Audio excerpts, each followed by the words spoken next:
Alerte coronavirus. Attention, attention, le coronavirus se transmet très facilement et fait des ravages. Pour l'éviter, le port du masque de protection est obligatoire en tout lieu. Dans l'administration publique ou privée, dans les réunions, les rencontres, dans les marchés, les magasins, les boutiques et lors des déplacements, le port du masque est obligatoire. Même dans les lieux privés, dès lors que l'on n'est pas seul, le masque doit être le fidèle compagnon. Mais attention, le port de masque de protection ne dispense nullement d'appliquer les autres mesures de prévention, notamment le lavage des mains à l'eau et au savon et l'observance de la distance de sécurité sanitaire d'au moins 1 mètre entre personnes. Enfin, s'abstenir de porter des gants en vue du lavage régulier des mains à l'eau et au savon ou de l'application de gel hydroalcoolique. Pour tout savoir sur l'épidémie du coronavirus au Bénin, rendez-vous sur le site web www.gouv.bj/coronavirus. Ceci est un message du gouvernement de la République du Bénin. Le bloc républicain est sorti de sa réserve face à la polémique autour du parrainage. Les députés de cette formation politique ont animé une conférence de presse ce week-end à Cotonou.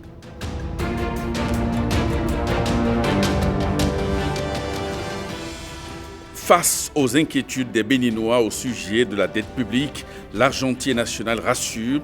Robia Douadani a éclairé ce week-end la lanterne des jeunes sur la question à l'Okosa.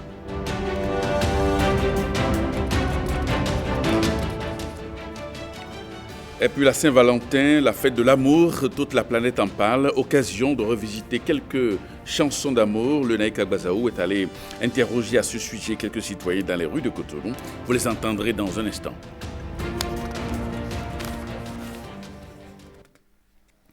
Bonsoir et bienvenue à cette édition qu'on ouvre par la politique. Eh bien, le parti Bloc républicain a tenu ce week-end un point de presse à Cotonou. L'objectif est d'opiner sur l'actualité électorale nationale relative à la question du parrainage qui fait polémique en ce moment.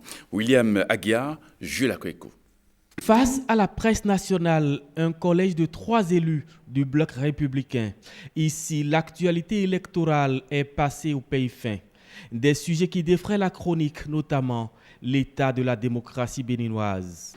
Nous avons engagé ce processus démocratique depuis 1991, après notre conférence nationale. Et depuis ce temps jusqu'à aujourd'hui, nous constatons aisément que les institutions de la République dans notre pays fonctionnent correctement et que nous avons, depuis 1990 jusqu'à aujourd'hui, l'alternance au sommet de l'État de façon pacifique.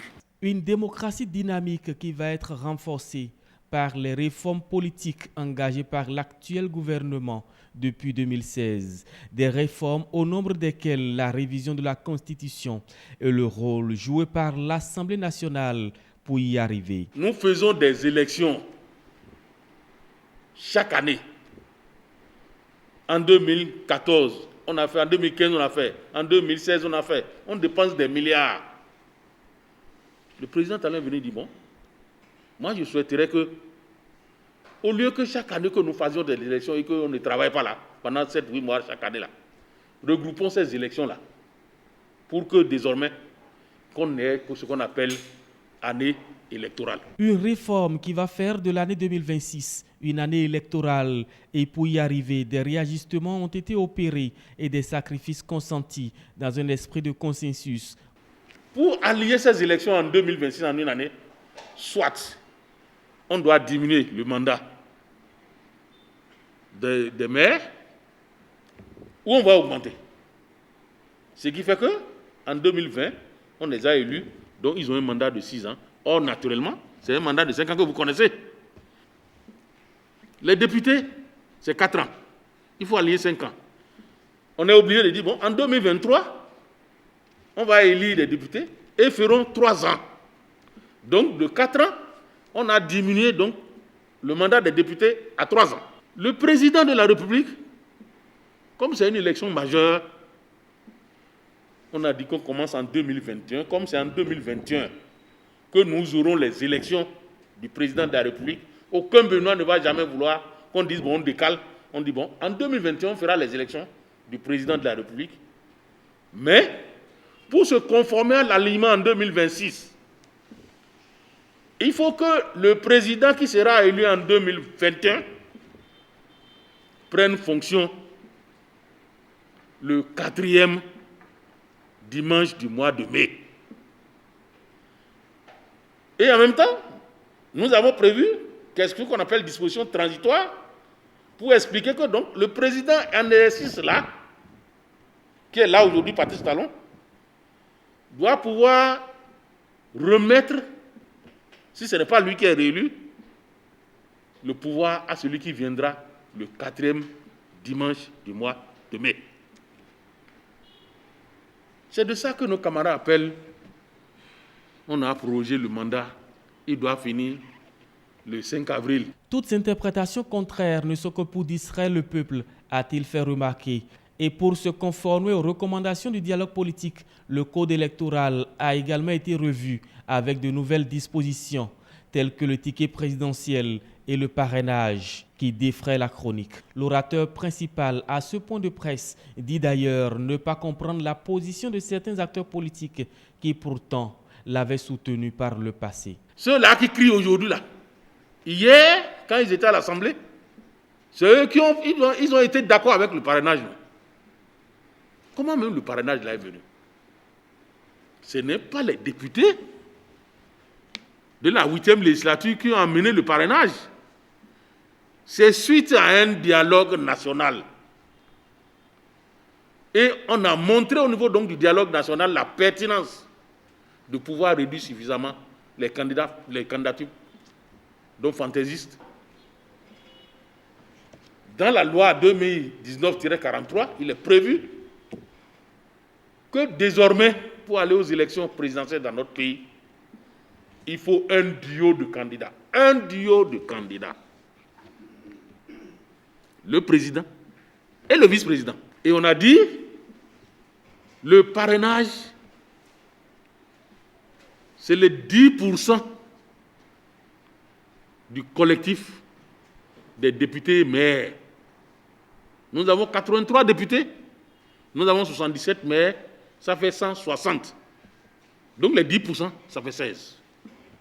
C'est-à-dire les mêmes collègues que nous avons en face aujourd'hui, comme l'a bien dit le collègue Okunola, on a été ensemble au laboratoire pour poser tout ça.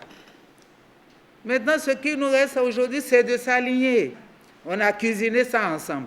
Aujourd'hui, c'est là, il faut consommer. Il faut la consommer, aller à la recherche du parrainage auprès de ceux qui en sont détenteurs, avec un projet à défendre. La seule condition posée par les élus BR, ils refusent l'avoir attribué à la tête du client, comme l'affirment certaines opinions. Pourquoi nous avons donné le parrainage à des candidats qui pèsent poids? Comment vous jaugez le poids d'un candidat? Les FCBE, ils ne sont pas des moindres. Et les démocrates, il y a une partie des démocrates aussi qui va aux élections. Mais allez-y voir, si au départ ils forment un ensemble, après ils deviennent un monstre à 3 têtes, allez voir à l'intérieur. Le parrainage, ça ne se négocie pas au téléphone. Ce n'est pas un « allô, mon frère, je veux que tu me parraines ». Ce n'est pas ça. Ça ne se passe pas comme ça. Moi, j'ai été appelé par des gens. Je leur ai simplement dit, adressez-moi une correspondance, mettez-moi comme support votre projet de société. Si ce que vous proposez est intéressant, accrochant, et va dans le sens du bien-être, du développement du peuple béninois, je pourrais vous accorder mon parrainage. Somme toute, le Bloc républicain est resté ouvert sur cette question de parrainage et n'entend pas laisser distiller dans l'opinion une quelconque mauvaise foi de ses élus. Quand il a plu à des soi-disant leaders de se payer des promenades de santé à travers je ne sais quelle contrée, quand il leur a plu de jouer les érudits et les illuminés dans des coulisses de quelques palais que je n'ose pas citer ici, c'était important de savoir que c'était de grosses pointures de la politique. Pendant ce temps, eh bien, il s'est trouvé un monsieur, il s'est trouvé une personne qui est M. Patrice Talon, en qui ceux qui sont restés sur place ici ont cru qui travaillait à mettre en place les différents outils qui permettraient à notre pays de sortir de toutes les difficultés et de la pauvreté telle que nous la vivons. Tous ces leaders-là, aujourd'hui, qui crient au loup, mais ils ont pour la plupart participé justement à la déconfiture dans laquelle le pays s'était retrouvé quand le président Talon est arrivé en 2016. Moi, je suis triste parce que l'attitude de nos amis est une vaste supercherie. Nous avons attendu, mais des heures et des heures. Et pour assister à quoi?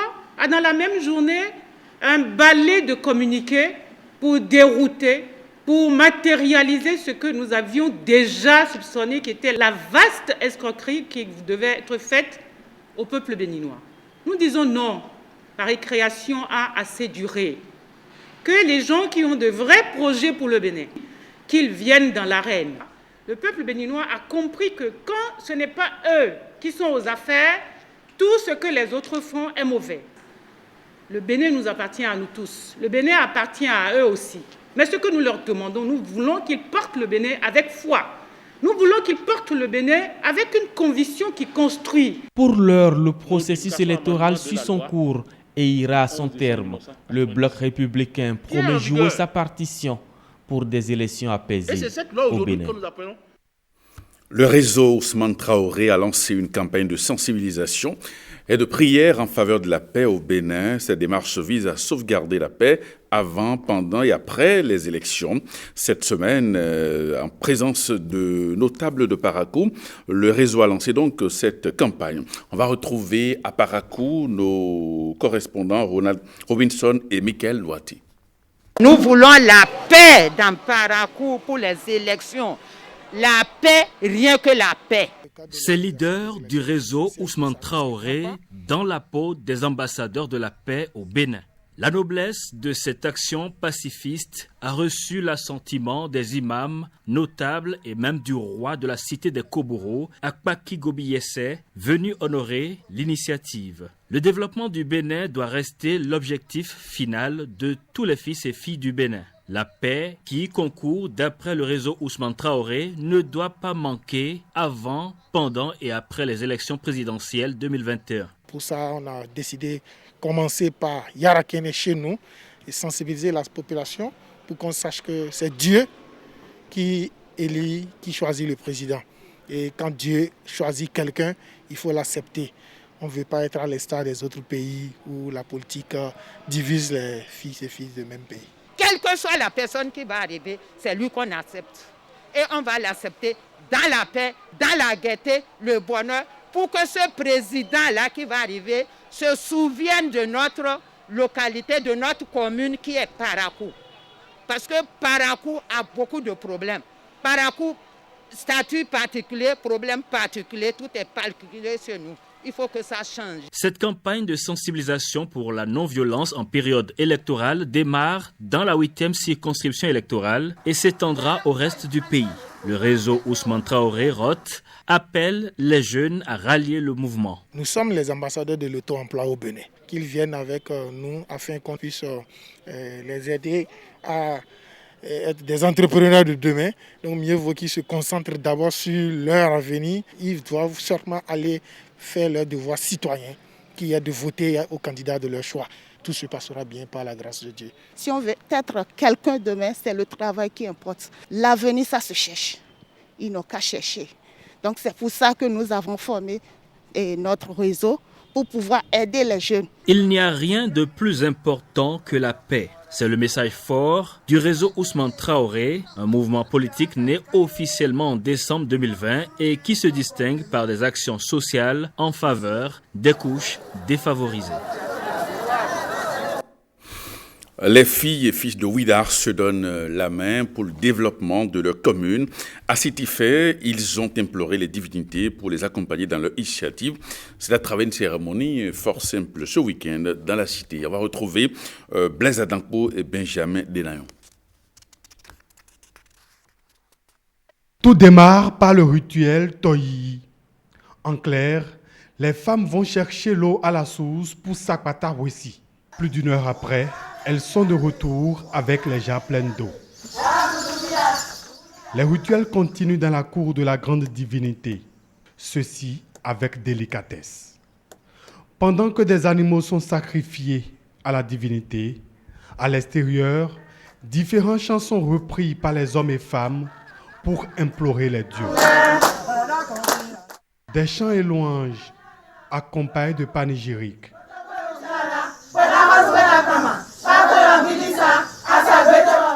À la suite, un bœuf est immolé pour Sakpata Wessi, comme l'auraient voulu les ancêtres, lors de la consultation du Fa il y a quelques semaines. Juste après la consultation, on a commencé par faire les sacrifices de Fa. On a commencé les sacrifices des divinités. Et nous sommes à l'avant-dernière étape de cette cérémonie où nous sommes aujourd'hui. Maintenant, la particularité, c'est que la divinité, le roi de la terre, appelé communément Sakpata, où nous sommes aujourd'hui, Wessi, Sakpata, on a demandé, et c'est Sakpata Wessi. On a demandé tout. Mais finalement, il a choisi un bœuf en sacrifice pour pouvoir apaiser, pour pouvoir éradiquer la maladie, la pandémie qui court, pour pouvoir prôner l'union entre les fils de Ouida. À travers cette cérémonie, Ouidar implore la clémence des dieux pour la paix au Bénin et pour l'union sacrée de ses filles et fils. Non seulement nous voulons la paix pour la ville de Ouida et le développement de la ville de Ouida, mais nous sommes en train de faire la promotion de nos valeurs culturelles et nous voulons la paix pour tout le Bénin. Pour parler d'union sacrée, pour parler de renaissance, il faut nécessairement la paix. La paix est fondamentale pour le développement d'un pays. Sans la paix, on ne peut pas parler de développement. Et sans la paix, on ne peut pas parler de renaissance. Et sans la paix, on ne peut pas parler d'union sacrée. Donc la paix, elle est fondamentale. C'est, disons, le socle du développement et c'est le socle de toute chose. C'est pour ça que nous sommes là. Au terme de la cérémonie, le chef traditionnel exprime sa joie et celle des divinités à travers la danse.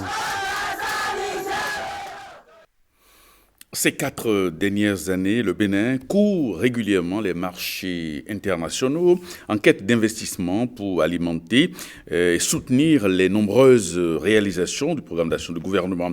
Eh bien, le ministre de l'économie s'est toutes les fois montré convaincant pour réussir ces différentes opérations au point que des Béninois s'inquiètent du surendettement du pays. Mais il n'en est pas question, soutient Romia Douadani et José Didier Tonato face aux jeunes de l'Okosa. Marcel Akossi. Pratiquement chaque 2 mois, on attend que le Bénin est sur les marchés financiers. Pourquoi un enchaînement d'emprunts ces dernières années? Le Bénin n'est-il pas dans un excès de dette publique? Si le monde entier se met d'accord pour saluer les efforts du Bénin, notamment le caractère sans précédent de la double émission d'Eurobond réalisée en début d'année, nombreux sont encore les Béninois qui s'alarment du niveau d'endettement du pays qui pourtant est loin d'inquiéter. On peut aller jusqu'à 70% de la richesse produite du PIB. On est autour de un peu moins de 45%. 45%, on peut aller jusqu'à 70%. Vous voyez, donc ça veut dire que nous sommes loin, alors là très loin, d'approcher les seuils d'un pays qui est trop endetté. La nature de l'investissement, son opportunité, la gouvernance autour de l'utilisation de l'argent, la cohérence de la structuration financière. Quand tout ça est bon, la dette n'est qu'une très bonne chose. Le teneur des cordons de la bourse apporte toutes sortes de clarifications à ces jeunes qui veulent tout comprendre. À la fin de l'année passée, il y a un grand pays européen qui a émis ce qu'on appelle une dette perpétuelle à 1%. C'est-à-dire que les marchés lui ont donné de l'argent, c'est 100 milliards comme ça, à rembourser un jour. Et ça, c'est le summum du summum quand vous faites confiance. Vous payez juste des intérêts de l'ordre de 1%. Toujours. Nous, là, avant 2016, on avait du mal à trouver du crédit à plus de 10 ans. On a franchi 10 ans. On a fait 20 ans. On a fait 31 ans. Quelqu'un qui vous connaît à peine, qui est prêt à vous laisser ses biens, son argent, à rembourser 30 ans, c'est qui vous fait confiance durablement. Le plus important, c'est que la pression soit soutenable. D'où la question de la soutenabilité, qui se mesure, entre autres, à sur 100 francs d'impôts collectés, combien vous consacrez au remboursement. Dès lors que la dépense publique est plus efficace pour augmenter la production, rien d'anormal d'accroître le rôle de l'État. L'emprunt étant un moyen commode d'y parvenir, l'argentier national, artisan premier de la restructuration de la dette de l'État, se sent d'ailleurs prêt à répéter les opérations tous les jours si cela lui était permis. Si les Africains ne se réveillent pas, et s'ils écoutent, et ils attendent que d'autres viennent faire le développement pour eux, on ne se développera pas. Il faut que ce soit dans nos têtes, ça. Et c'est pour ça que sans complexe, nous affrontons tous les marchés internationaux pour défendre le Bénin et montrer que notre modèle de développement vaut le coup. Quand bien même on sera à 70%, les grands pays développés aujourd'hui, à part les pays développés mais qui sont de grands pétroliers, je laisse le Golfe, Arabie Saoudite, etc. Mais tous les autres, ils sont à plus de 100% de taux de dette. Plus de 100%. Les États-Unis, 205%. Le Japon, je n'en parle pas.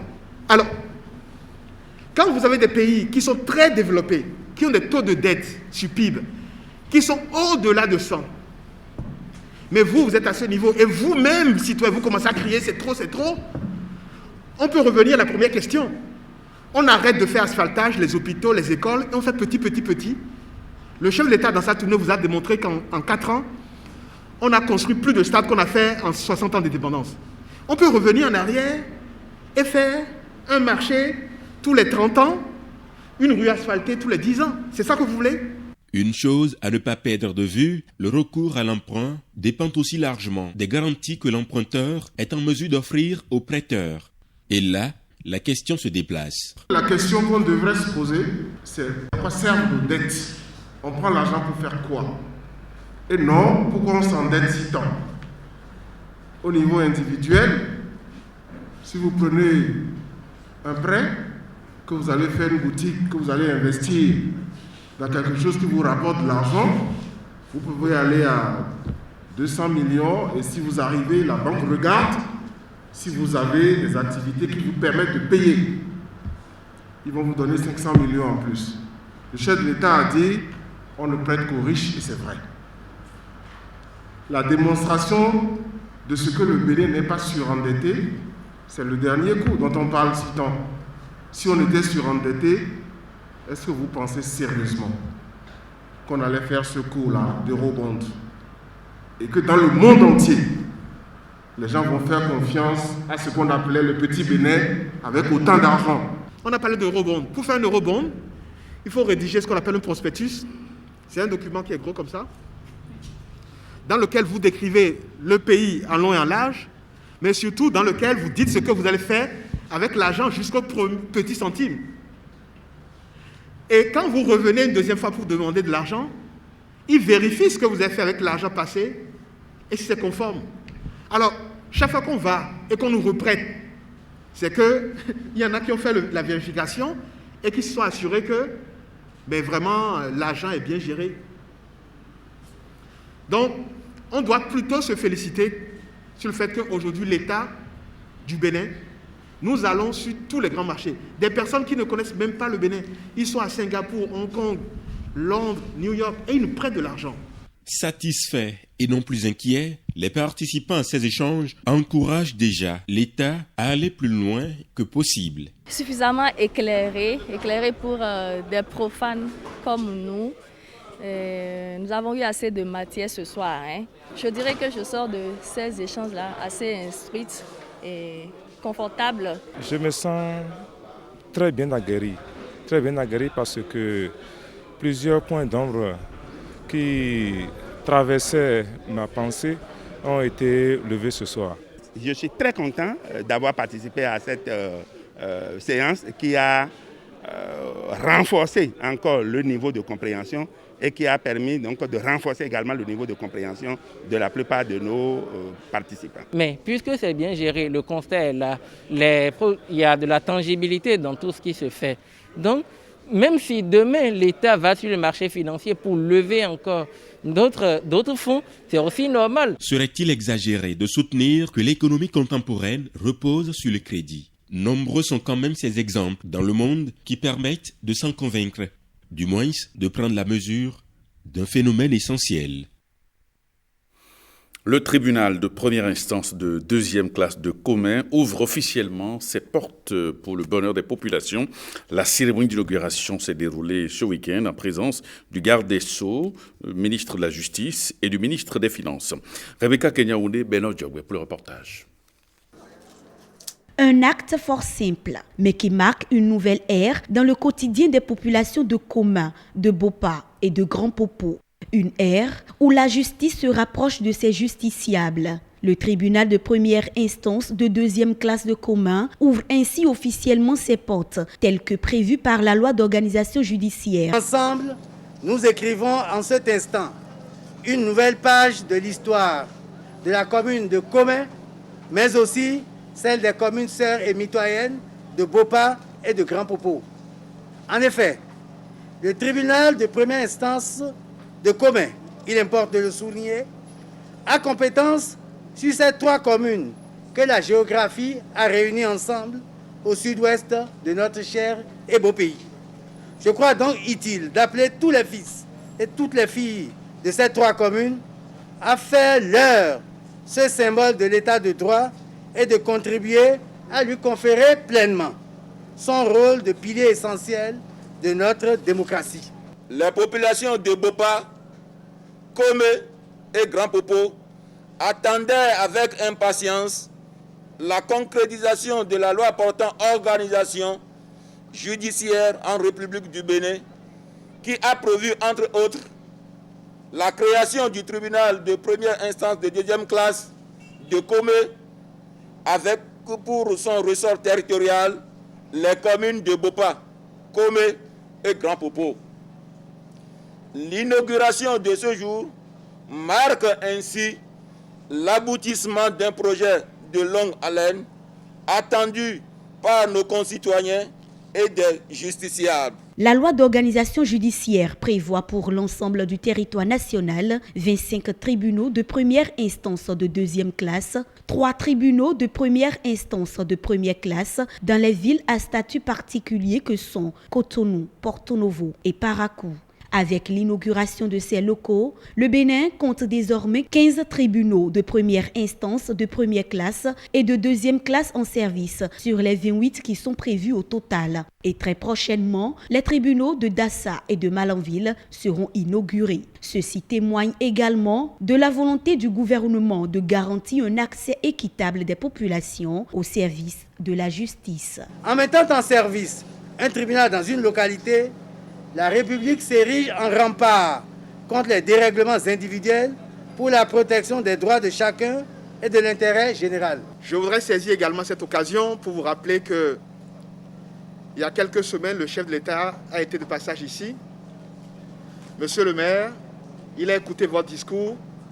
Je peux vous assurer que les instructions ont été données pour que les doléances de Commin, comme celles de toutes les communes, soient adressée avec diligence. Cette nouvelle juridiction ainsi créée participe tout à la fois de l'effectivité de la décentralisation, mais aussi vient manifester l'ancrage démocratique de l'état de droit au Bénin. Le ministre de la Justice invite donc les magistrats, professionnels de la justice et personnels d'appui du tribunal de première instance de deuxième classe de Commin au professionnalisme, à la loyauté et à l'humanisme dans l'exercice de leurs fonctions. Et puis le ministre de l'Agriculture, de l'Élevage et de la Pêche vient de boucler une tournée dans le département des Collines. Gaston Dossoui est allé voir les réalisations du projet d'appui à la production vivrière et au renforcement de la résilience dans les départements de l'Alibori et du Borgo. Ghislain Poguet. Une période d'exécution 2016-2021. Un projet. Le projet d'appui à la production vivrière et de renforcement de la résilience dans les départements de l'Alibori, du Borgo et des Collines, Papevire ABC. Une mission ministérielle pour constater les réalisations du projet sur le terrain. Le projet Papevire ABC vise à contribuer à l'amélioration de la sécurité alimentaire et nutritionnelle et à la réduction de la pauvreté. Le projet travaille alors à l'amélioration de la productivité. Nous avons passé d'un rendement de 1,5 tonnes de maïs aujourd'hui à 4,5 tonnes à l'hectare. Il en est de même au niveau du riz où nous sommes passés de 1 tonne 200 aujourd'hui à 5 tonnes 500 dans les zones d'intervention du projet. Le pavier ABC est un projet financé par le programme mondial pour l'agriculture et la sécurité alimentaire. C'est un projet qui est sous la supervision de la Banque africaine de développement. En dehors des spéculations que sont le maïs et le riz, le projet prend en compte les produits maraîchers. Papvir ABC travaille également à l'adaptation au changement climatique et à la bonne gouvernance autour des activités du projet. Premier site visité, un bas-fond aménagé à Ouessé dans l'arrondissement de Laminou. Sur ce site à haute intensité de main-d'œuvre, l'association Maoupéou exploite 5 hectares. Grâce au projet, l'association est passée de 2 à 5 tonnes de riz à l'hectare. Ici, c'est une maïserie en construction. Si vous faites les choses et que sa facture n'est pas bonne, il y a un problème. Le ministre Dossoui n'est pas satisfait de la conduite du chantier. Mettez-vous à la place des gens et si c'est votre argent. La maïserie, quand elle sera prête, changera radicalement la nature des activités ici. On produit le maïs. À des moments donnés, on ne trouve pas où il faut vendre. Mais comme l'usine est implantée là, nous, on va profiter pour vendre notre maïs à l'usine. Si on arrive à transformer, comme vous dites là, le grain en farine, à part la farine là, il y a plusieurs autres produits qu'on peut sortir. Sur le même site, des attestations d'immatriculation de coopératives ont été officiellement remises. Toujours à Ouessé, une rizerie est déjà fonctionnelle. Cette mini-rizerie qui fait du riz étuvé, déjà strictement demandée par les communautés, elle-même un marché endogène, mais aussi bien valorisée sur le marché national. Ce que j'ai vu ici me réconforte. Réconfortée, la délégation s'ébranle pour Botihuigbo, où un barrage agropastoral est en réhabilitation. Les travaux prévus ici consistent à réparer les pathologies notées sur le barrage et de surcreuser la mare qui est en amont du barrage. La réhabilitation a permis de doubler au moins la capacité du barrage. La deuxième innovation importante, c'est qu'on a un périmètre maraîcher de 4 hectares. L'ouvrage qui va coûter 142 millions de francs CFA est déjà réalisé à 75%. Il sera livré le 31 mars 2021. À Banté, le discours est révolutionnaire. Vous tous qui êtes en activité ici et qui n'avez même pas une parcelle à entretenir vous-même, qui n'avez pas une chèvre à entretenir ou une vache, vous êtes des fainéants et des incapables. Tout technicien qui ne pratique pas n'est pas un technicien, je vous défie. L'invitation au changement de paradigme est pressante et le futur chargé de projets. L'État va s'investir dans une agriculture d'envergure, jamais réalisée dans mon pays. Et dans la zone où nous nous trouvons, les terres sont favorables pour la culture du cajou. L'État s'engage à faire 300 000 hectares de plantations de cajou. Mais ce n'est pas des plantations comme ce que nous avons connu jusque-là, avec des densités de 10 sur 10, 10 sur 12 et au nord. On va suffisamment éclaircir les plantations. À Koko, dans la commune de Banté, un magasin de stockage d'une capacité de 500 tonnes est construit et déjà fonctionnel. Ici, les producteurs réunis en coopérative font du warrantage. Un autre magasin, mais d'intrants cette fois-ci, permet de lutter contre l'utilisation des intrants non homologués. Il est géré par une association de jeunes. 126 hectares de bas-fonds, 56 hectares aménagés par le projet Papvir ABC, exploité par la coopérative Ayedi sur le site de Ogo-Ono. Avec l'arrivée du projet Papvir, on est passé de 1,8 à 3,8, même voire 5. Cette année, j'ai trouvé 5,3 tonnes. Un aménagement qui n'a pas demandé des bulldozers, des catapillars ici. Avec la main, avec ce qu'on a réalisé les casiers, les diguettes.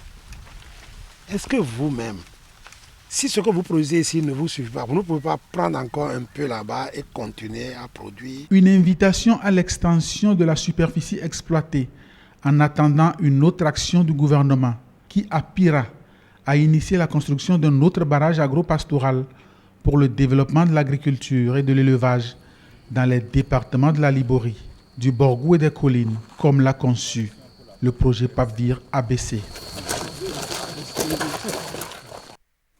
L'évolution de la pandémie du coronavirus au Bénin, eh bien, les chiffres sont alarmants. Le ministre de la Santé a tenu un point de presse sur la situation. Professeur Benjamin Roupati invite au respect rigoureux et strict des gestes barrières qui, malheureusement, sont de plus en plus négligés par la population. On l'écoute au micro de Jean-Claude James. Cela fait bientôt 1 an que notre pays est confronté à la pandémie de la Covid-19. Pour limiter sa propagation, le gouvernement développe des stratégies de riposte régulièrement mises à jour. Depuis 6 semaines, à l'instar des autres pays de la sous-région et du monde, le Bénin est confronté à une recrudescence du nombre de cas dans un contexte d'apparition de variants plus contagieux. Ainsi, depuis le 1er janvier 2021, le nombre moyen de cas confirmés par jour a quadruplé, passant de 8 à 34. Et ces 3 derniers mois, le Bénin a enregistré autant de cas que pendant les 9 premiers mois de l'épidémie, 2726 cas le 1er novembre 2020 et 4625 cas au 9 février 2021. Le nombre de cas graves suit la même tendance.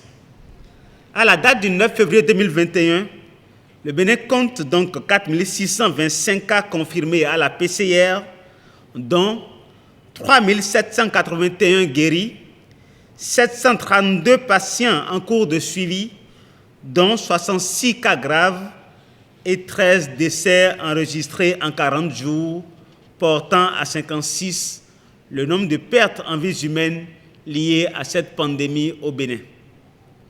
Mesdames et messieurs, il est important de porter à votre connaissance une situation qui mobilise le corps médical ces derniers jours. Il s'agit d'une augmentation du nombre de cas graves et de décès enregistrés dans le rang de sujets jeunes et a priori sans antécédents médicaux particuliers. Ce phénomène nouveau nous interpelle et démontre à suffisance que les personnes porteuses de facteurs de risque que nous connaissons, déjà âge supérieur à 60 ans, diabète, hypertension artérielle, accident vasculaire cérébral, drépanocytose, obésité, asthme, autres maladies cardiovasculaires ayant consulté tardivement, ne sont plus les seules cibles les plus exposées aux formes graves de la COVID-19. Les jeunes le sont également et peuvent développer des formes complexes. Dans le souci de maîtriser la situation épidémiologique, il est plus que jamais impérieux que les dernières mesures prescrites par le gouvernement fassent l'objet d'un respect strict. Il s'agit notamment de l'interdiction des manifestations festives et autres rassemblements non encadrés à grands effectifs. Le gouvernement rappelle à l'ensemble de la population cette interdiction et insiste à nouveau sur le respect strict des mesures barrières que sont le port systématique de masques dans les lieux publics et dans toutes les situations à risque, le lavage des mains à l'eau et au savon, ou encore la désinfection des mains avec la solution hydroalcoolique et le respect de la distance de sécurité sanitaire d'au moins 1 mètre entre les personnes.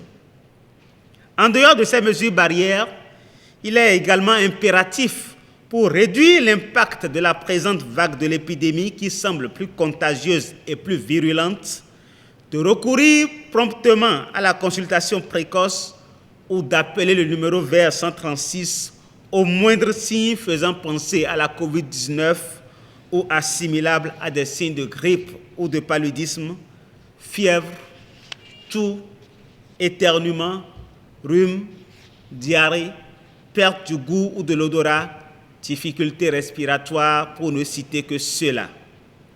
De même, il est indispensable de procéder au dépistage et à la mise sous traitement présomptif systématique de tout cas suspect dans les formations sanitaires et les sites dédiés à cet effet sur toute l'étendue du territoire national. Mesdames et messieurs, c'est le lieu pour moi de rappeler à nos concitoyens que la pandémie n'est pas terminée alors que la vie semble avoir repris son cours normal au Bénin. Ceci résulte d'une mauvaise appréciation de la situation par les uns et les autres. Nous devons donc rester conscients que le mal est encore présent et rester vigilants. Ce, d'autant plus que les variants du virus se révèlent encore plus dangereux. Nous devons plus que jamais redoubler d'attention et de discipline pour venir à bout de la COVID-19. Le gouvernement reste attentif à l'évolution de la situation qu'il évalue quotidiennement et prend les dispositions pour que rien ne manque aux équipes de santé en première ligne dans la riposte. Les préfets et les directeurs départementaux de la santé sont d'ores et déjà instruits pour s'assurer du respect strict des présentes prescriptions. Je vous remercie.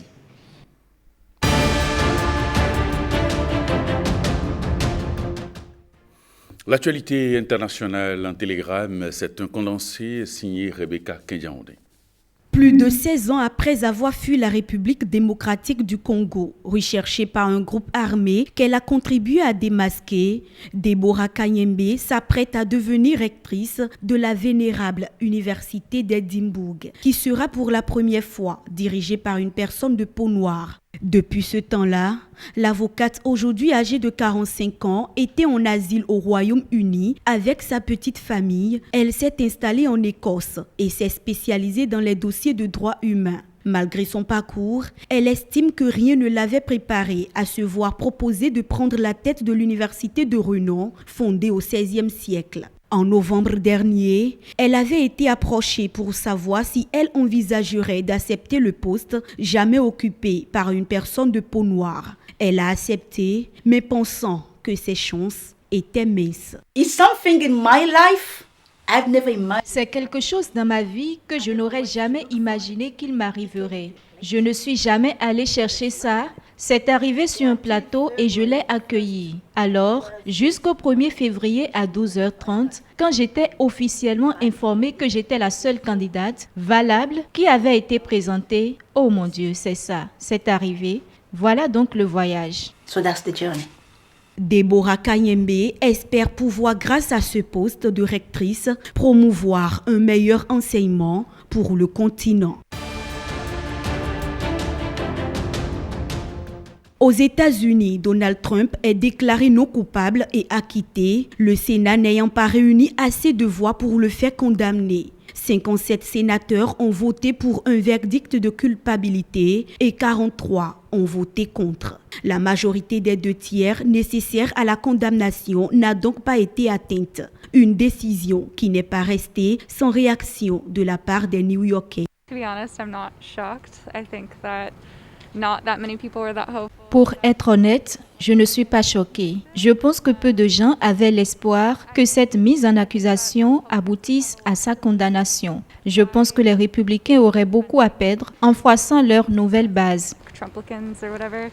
Trump Republicans. Je pense vraiment qu'il a en quelque sorte créé un nouveau parti en Amérique composé de ses partisans. Je ne sais pas, je pense que j'essaie juste de vivre le moment présent et d'espérer que l'Amérique se remette des 4 dernières années de sa présidence. In the last 4 years of him as a president.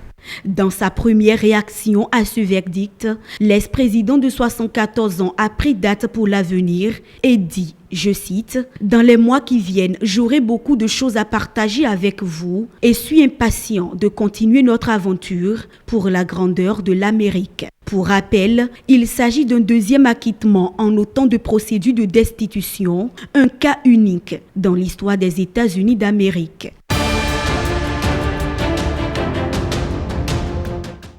Au Brésil, pour finir, avec l'annulation du célèbre carnaval de Rio de Janeiro en raison de la pandémie du coronavirus, les vendeurs sur la plage et les magasins vendant des articles de carnaval ont perdu de nombreux clients, car ils comptent généralement sur l'énorme foule attirée par la fête annuelle. Sur la plage d'Ipanema, les habitants de Rio restent optimistes et attendent patiemment les célébrations de l'année prochaine. Par rapport à d'autres années, tout est paralysé. Nous prions et sommes reconnaissants pour le peu qui continue à arriver. Mais sans carnaval, il n'y a pas de passage. Frappé de plein fouet par la deuxième vague de contamination, avec plus de 1000 morts quotidiennes depuis plusieurs semaines, le Brésil reste plongé dans une gravissime crise sanitaire.